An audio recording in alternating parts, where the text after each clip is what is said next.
Whether for mercy, money, or a miscarriage of justice, a new bill would allow prosecutors to correct overly harsh prison sentences.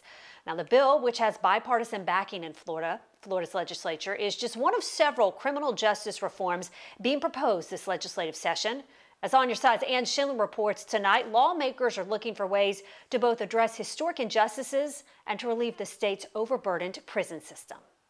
There's an incredible need. Our prison system is overstuffed and underguarded. Senator Jeff Brandes is a leading voice for reforming Florida's prisons, places wardens themselves say are increasingly violent, dangerously understaffed, and now in the middle of a COVID pandemic. This is just another safety valve that we're trying to build into the system. His bill would allow prosecutors to ask judges to re-sentence inmates if their sentences, quote, no longer advance the interest of justice. This can be due to their age or health, a change in laws that hasn't been applied retroactively, or because an inmate has been rehabilitated. It's a clemency bill, really what it is. Jacksonville attorney Al Barlow says the bill offers mercy when merited. Go back in and say, look, this person was excessively prosecuted, or they have served enough time. But it would also address profound disparities in drug sentences. People are now serving 10, 20 years in prison for marijuana charges, but the law has been changed. Brandes, a Republican, says the bill will save money. Each inmate costs taxpayers $22,000 a year, almost $70,000 a year for older inmates. But he also believes correcting excessive sentences is the compassionate thing to do. One more tool in the toolbox of grace,